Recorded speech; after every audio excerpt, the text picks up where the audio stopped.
చాలా రోజుల తర్వాత కుకింగ్ వీడియో పోస్ట్ చేస్తున్నాను. ఈ రోజు అయితే కొత్తిమీర పచ్చడి చేశానండి, నిలవ పచ్చడి. పెద్దవి 2 అయితే కొత్తిమీర కట్టలు తీసుకున్నానండి. అవి కాడలతోటి వాష్ చేసేసి ఇలా ఎండ వస్తుంది కాబట్టి బయట ఆరబెట్టాను, లేదంటే ఫ్యాన్ గాల్లో కూడా ఆరబెట్టుకోవచ్చు. తడి లేకుండా ఆరబెట్టుకోవాలండి. ఇప్పుడు ప్రాసెస్ చూద్దాము. ముందుగా ఒక మూకిడి పెట్టుకొని స్టవ్ ఆన్ చేసుకొని లైట్ గా కొంచెం ఆయిల్ యాడ్ చేసుకోవాలి. లోపు కొత్తిమీర కూడా కట్ చేశానండి. ఇప్పుడు ఆయిల్ వేడెక్కిన తర్వాత మీ టేస్ట్ కి తగ్గట్టుగా ఎండుమిర్చి యాడ్ చేసుకోండి. నేనైతే ఒక 10 నుంచి 15 వరకు యాడ్ చేశాను.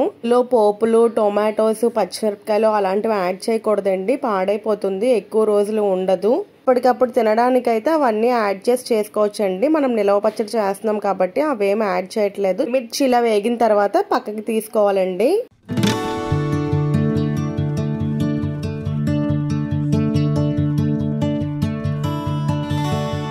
కొత్తిమీర కూడా వేసి పచ్చివాసన పోయే వరకు కూడా వేయించుకోవాలండి. మామూలుగా అయితే ఇంత కొత్తిమీరకి కొంచెం ఎక్కువ ఎండుమిర్చి పడతాయండి. నేను మామూలుగా కారం తక్కువే వేద్దామని చెప్పి నేను తక్కువ ఎండుమిర్చి వేసాను. కొంచెం కారంగా తినాలంటే ఇంకొంచెం ఎండుమిర్చి యాడ్ చేసుకోవచ్చండి. పచ్చివాసన మాత్రం పూర్తిగా పోయే వరకు వేయించుకోవాలి, లేకపోతే బాగోదు పచ్చడి.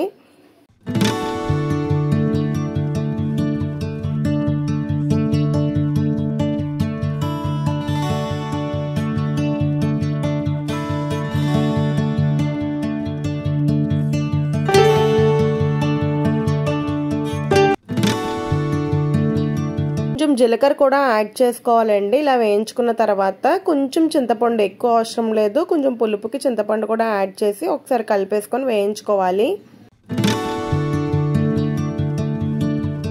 సరే కదా, ఇలా వేయించుకుంటే సరిపోతుందండి. ఇప్పుడు పూర్తిగా చల్లారనిద్దాం. చల్లారిన తర్వాత మిక్సీ జార్లోకి తీసుకోవాలి. వెల్లుల్లిపాయలు కూడా యాడ్ చేస్తున్నానండి. మీ టేస్ట్కి తగ్గట్టుగా సాల్ట్ కూడా యాడ్ చేసుకొని ఒకసారి మిక్సీ పట్టేసుకోవాలి.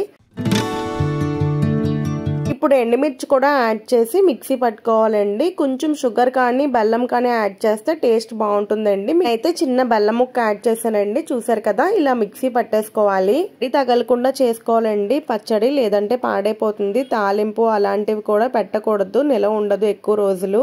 వేడి అన్నంలో నూనె కానీ నెయ్యి కానీ వేసుకొని తింటే చాలా బాగుంటుందండి. మొన్న అరుణాచలం వెళ్ళినప్పుడు కూడా కొత్తిమీర పచ్చడి, అల్లం పచ్చడి ఇలా చేసి తీసుకువెళ్ళామండి, చాలా బాగుంది. నిలవ పచ్చడి కాకుండా మార్నింగ్ బ్రేక్ఫాస్ట్ లో కొత్తిమీర చట్నీ చేసినప్పుడు అయితే ఇలా టొమాటో, అల్లం, ఉల్లిపాయ, పల్లీలు ఇవన్నీ యాడ్ చేసి చేస్తానండి. అది కూడా చాలా బాగుంటుంది, పోపులు అవి వేసి. ఈసారి షేర్ చేస్తాను. మీరు కూడా ఇలానే చేస్తారా కొత్తిమీర చట్నీ? కామెంట్ చేయండి. ఇలా చేయకపోతే తప్పకుండా ఒకసారి ఇలా ట్రై చేయండి, చాలా బాగుంటుంది. మరెన్నో వీడియోస్ కోసం లైక్ చేసి సబ్స్క్రైబ్ చేసుకోండి. Thank you for watching.